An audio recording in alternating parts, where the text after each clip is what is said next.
We all share a deeply comforting, intuitive assumption about how reality works. You likely assume that as you hear these words, a clock is ticking in the exact same present moment for someone in Paris, someone on the moon, and someone in the Andromeda galaxy. We treat the present as a giant cosmic stage where everything is happening simultaneously. But human perception has a hard physical limit. Because light takes time to cross the vacuum of space, it is not instantaneous. That inescapable delay means you have never actually seen the present moment. Your brain is strictly restricted to experiencing the universe as it used to be. To put that into perspective, it takes a photon of light over 8 minutes to reach us from the sun.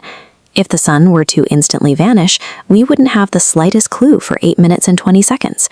Even looking at Jupiter in our own solar system means reacting to light that is up to 50 minutes in the past. When you extend that scale to deep space, the night sky becomes a temporal graveyard. When we observe iconic structures like the pillars of creation, we are looking at light that left its source 7,000 years ago. Astronomical models actually suggest a supernova may have blown these pillars apart millennia ago. We are capturing beautiful images of a structure that likely no longer exists. Everything you touch, see, and experience is a historical record. True reality, the actual now, is entirely unreachable because we are trapped in a permanent, inescapable state of sensory delay. In 1905, Albert Einstein proved that the speed of light is the only true constant in the universe. To accommodate that strict cosmic speed limit, space and time must be entirely flexible. Einstein showed that gravity physically pulls on time itself. The heavier an object is, the deeper it dents the four-dimensional structure of space-time. If you are trapped closer to the center of a gravity well, like standing on the surface of the Earth, your clock literally ticks slower than it does for a GPS satellite orbiting further away. There is also a strict budget for velocity.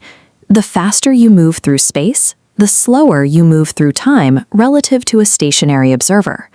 If you accelerate a spaceship close to the speed of light, you could travel to a distant star and return in what feels like months, while a decade of human history passes for everyone left on Earth.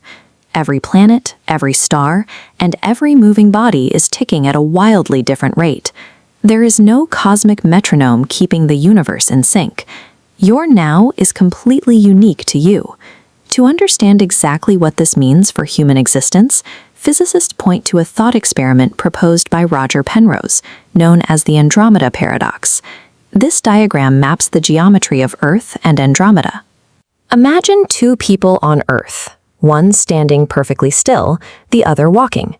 Because velocity alters your angle in spacetime, the person walking has a slightly different trajectory. Over a vast distance of 2.5 million light-years, that microscopic shift creates a massive divergence. For the person walking, an alien council in Andromeda might have already launched an invasion fleet. For the person standing still, the decision hasn't even been made yet. Now flip the perspective. If an alien observer in Andromeda points a powerful telescope at Earth right now, they won't see our modern cities. Because of their distance and position in spacetime, their now aligns with our distant past. They are watching primitive hominids roaming the African savanna 2.5 million years ago. Because physics treats both of these observers as equally correct, the fleet's launch in Andromeda cannot be both real and unreal at the same time. If an event can be in your future, but already part of someone else's past, then that moment must be physically present in the structure of the universe, simply waiting for you to arrive at its coordinates. This is known in physics as the block universe theory.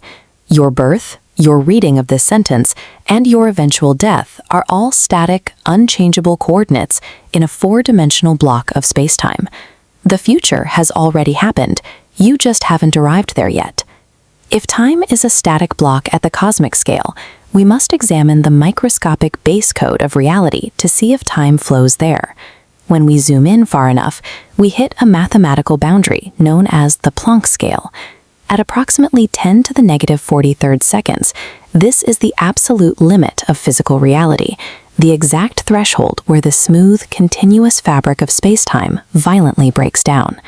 Down here, reality devolves into a chaotic, bubbling mess known as quantum foam.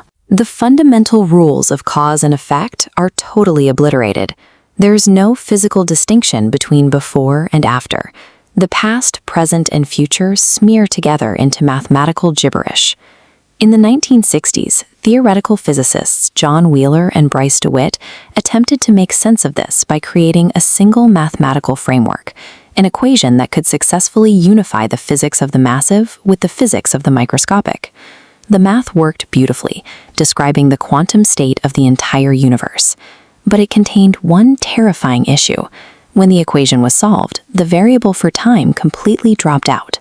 According to the deepest mathematical models we have for how reality operates, time is absolutely not a required physical feature of the universe.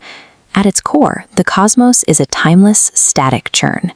So if time mathematically does not exist at the foundation of reality, why do we experience a relentless forward march of seconds? Theoretical physicist Carlo Rovelli argues that time is not a fundamental law of the cosmos at all. Instead, it is an emergent property. Think of it like temperature. A single, isolated molecule doesn't have a temperature.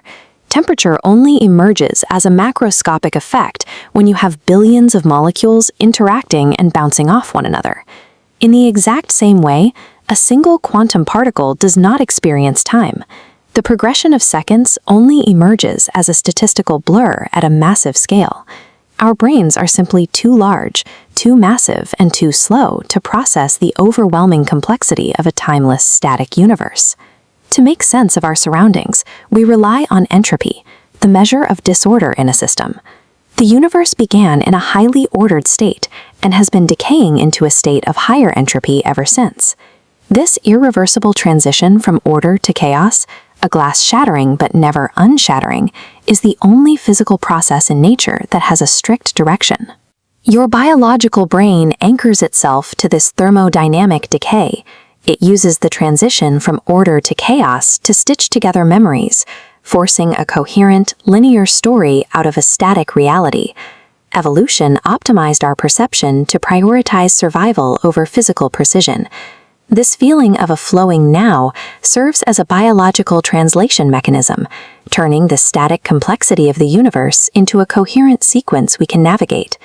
The universe remains a static, unchangeable landscape where every moment has already happened. Our experience of time is the hallucination, a biological mask draped over a cosmos that exists entirely outside the illusion of a ticking clock.